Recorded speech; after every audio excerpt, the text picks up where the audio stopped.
The first tip I have to improve is to understand and accept what you can and can't control when you play the game. You cannot stop your top laner from feeding their lane. There's nothing you can do about that if you're playing like bot lane or something like that. But you can stop deaths from the opponent's jungler. It's not your jungler's fault for not ganking your lane. It's yours for overextending and mispositioning, because that is something that you can actually control. The only way to control the play of your teammates is to communicate with them through chat, and people don't always listen. So there's no reason to get caught up in the mistakes your teammates make, other than by kindly making calls for your team. This mindset of not caring about the mistakes of your allies is absolutely necessary to improve, as you can get right past raging as well as to get past things that are out of your control, which in reality are the things that make League so stressful and difficult to handle, because we worry too much, myself included, about the things outside of our control.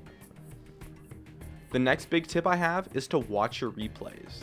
You can download LoL Replay for free at leaguereplays.com, and while it isn't always the most reliable software, it will record your games in spectator mode, which I like a lot. There's other options such as Baron Replay, Fraps, DX Tori, but for the sole purpose of improving, I personally would recommend LoL Replay, since it is the only free software that I've experience with. I personally use DX Tori and Fraps for videos, but those aren't free. And so when you watch your replays, there's going to be two types of plays you can learn from: good plays and bad plays. With good plays, you want to see why it worked and more importantly how you contributed to the situation and what you could have done better. Make note of the good plays you make and use that to recreate similar plays in game. While with your bad plays, you want to look at what you could have done better and especially look for consistent mistakes you're making, which leads me into my next big tip: analyzing your mistakes and why they occur. You need to look at the mistakes you made and then get down to the root of the problem. This is the bulk of improving. It's just that watching replays and having a good mindset are essential to do this effectively, as it's easy to blame bad situations on things that weren't your fault.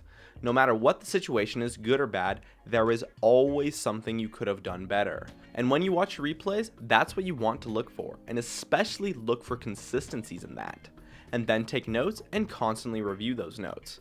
I like to take physical notes on a post-it and then I stick that up on my second monitor, or whatever method of note taking works for you will do just fine, but treat these notes as if you were studying for an exam, and then play the game as if it were an open note exam, with your notes right next to you on specific things that you want to work on doing, and I find that this will help you a ton. Next, I kind of brushed over this a little bit already, but you want to isolate skills and focus on them. It's really easy to just think, oh, I'm going to do these things and get better. But that's not how you improve.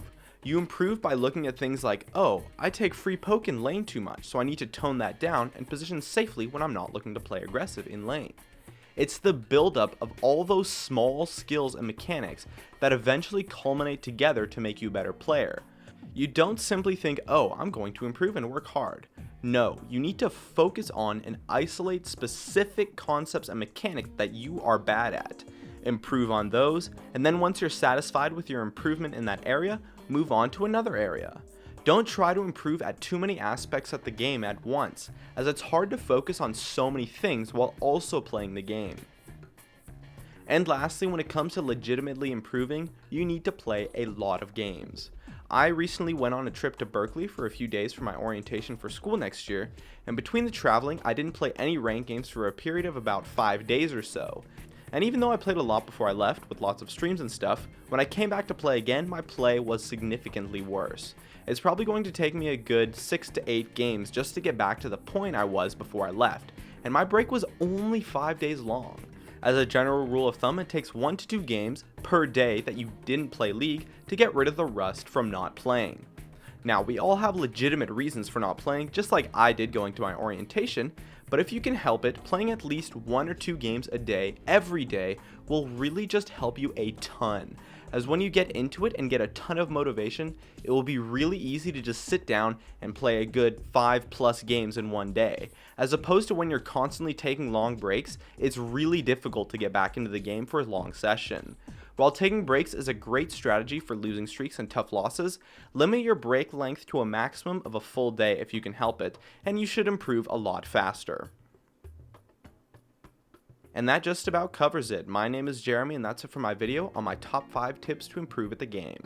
If If you enjoyed this video, feel free to check out some of my others on the screen right now, or stay connected at facebook.com/gamingcurios. And if you want to help support me and pick up a sweet skin in the process, head over to skinsforlol.com and use the code GamingCurios for 5% off of your entire purchase. Drop a like, share this video, and make sure to subscribe for some more awesome content in the future. And as always, thank you so much for watching, and I'll see you guys next time.